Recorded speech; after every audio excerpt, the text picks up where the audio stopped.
E aí, meu nome é Rafael Alonso e hoje nós vamos falar um pouco sobre kettlebells.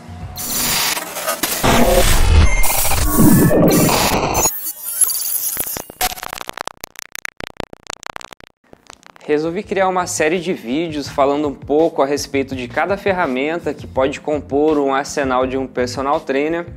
Aqui mesmo em minha garagem, nessa pandemia eu acabei criando aqui um home gym, estou em processo ainda, empolguei bastante, trouxe bastante equipamento para cá.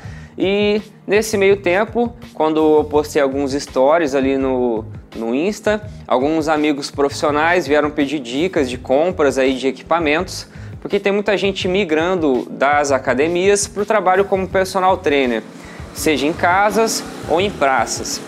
Então eu resolvi começar pelo kettlebell, que é uma ferramenta que eu gosto muito. Eu particularmente, se tivesse que escolher uma ferramenta para trabalhar, apenas uma, eu escolheria um kit de kettlebells, por ser uma ferramenta extremamente versátil. A gente consegue treinar praticamente o corpo todo com elas.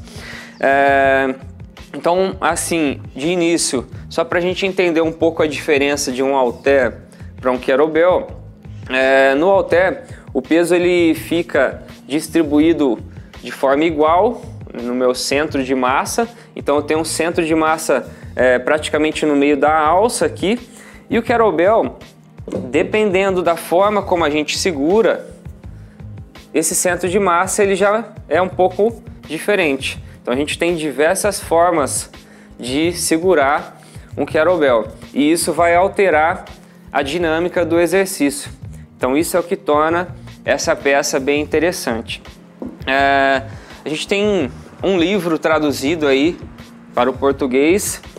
Eu particularmente encontrei apenas um físico, né? Talvez tenham alguns e-books aí, que é do Steve Cotter, Treinamento com Kettlebell. É um livro bem básico, ele vai trazer um pouco da história aqui do kettlebell.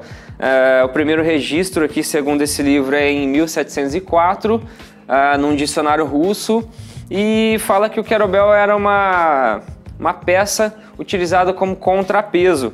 Então eles colocavam o kettlebell de um lado, o produto do outro, para ver quanto pesava, para fazer suas vendas aí, os comerciantes. E aí os russos começaram a perceber que dava para utilizar o kettlebell como uma ferramenta de condicionamento. Alguns conseguiam fazer alguns levantamentos e eles começaram a competir, e aí nasceu o kettlebell Sport, também conhecido como Girevoi Sport. E existem aí algumas escolas de treinamento com kettlebell, alguns estilos. A gente vai conversar disso em um outro episódio. Hoje, particularmente, eu quero mostrar um pouco da minha trajetória aí com kettlebell, para que você possa escolher a peça exata aí que você esteja precisando para a sua realidade como personal. Então aqui eu tenho 4 tipos de kettlebells, existem mais ainda, mas eu vou falar as principais diferenças dos que eu tenho aqui para a gente entender um pouquinho. Desse lado aqui eu tenho o kettlebell conhecido como Cast Iron no mundo todo, não sei porquê, mas aqui no Brasil o pessoal chama ele de Iron Cast, mesma coisa. Então ele é composto por uma bola de ferro maciça, e esse material aqui, ele é um ferro fundido cinzento. Ele é um pouco mais fraco que esse material do kettlebell do lado, que é o Pro Grade, que é um ferro nodular. Ele é um ferro mais resistente, um pouco mais difícil de ser trabalhado. Então o pessoal que produz esse Pro Grade, eles seguem um padrão bem rigoroso aqui de produção. E se a gente comparar, esse é um de 6 kg, esse é um de 8 kg, e esse aqui é um de 12 kg. Se a gente olhar a diferença das alças, a gente vê que a de 12 kg ela é bem maior, é uma alça bem maior do que a de 8 e também do que a alça de 6. O kettlebell Pro Grade, ele segue um padrão, então eles têm a mesma medida entre a alça e também o mesmo tamanho. Esse amarelo aqui é de 16 kg Então ele é feito por uma bola oca e eles vão preenchendo essa bola de fora para dentro. Esse de trás verde é um de 24 quilos e aqui já dá para ver que ele é mais fechado do que o de 16. Outra coisa aqui é a largura da alça, né? A largura da alça do ProGrade ela pode variar de 33 a 35 milímetros. Já a largura da alça do Cast Iron vai variar de acordo com a produção, com a marca.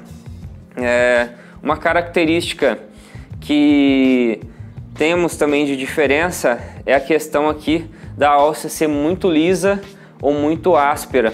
Eu vou tentar colocar próximo da câmera para a gente observar essas duas alças. Essa aqui, ela é uma alça muito áspera e essa daqui, ela é uma alça muito lisa. Se a gente observar o Querobel ProGrade, ele fica no meio. Ela não é muito lisa e também não é muito áspera. Eu tô falando aqui das minhas peças, tá, gente? Tem peças que vêm com uma alça muito lisa, mesmo sendo ProGrade. Não é muito indicado, porque a gente faz alguns exercícios pendulares que pode escorregar devido a suor e a pegada da mão. Então ela não é bacana ser muito lisa. A alça muito áspera vai gerar muito calo na mão do praticante e também não é bacana. Fora esses, a gente tem também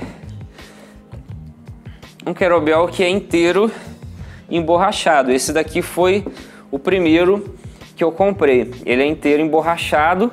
Eu não conhecia muito. Eu pensei que na época que eu comprei que isso fosse mais confortável e na verdade não.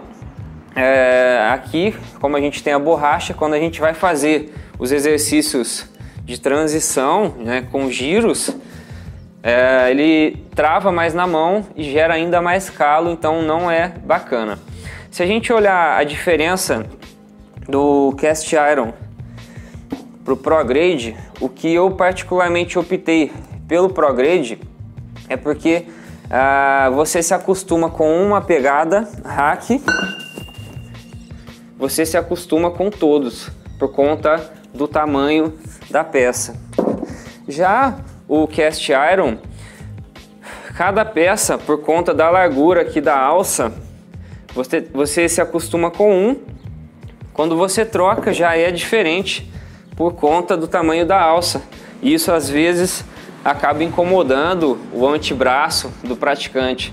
Então eu utilizei durante muitos anos o Cast Iron. Quando eu mudei para o ProGrade eu falei, nossa, que conforto, que diferença. Então fica a dica em relação ao conforto.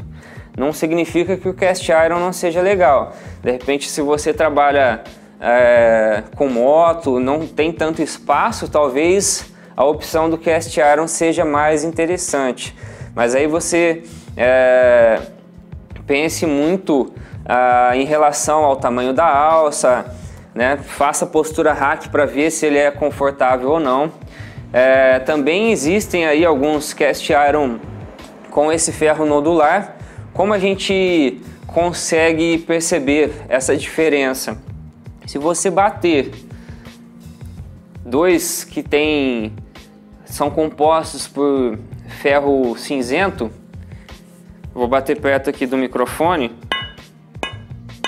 é um som mais oco.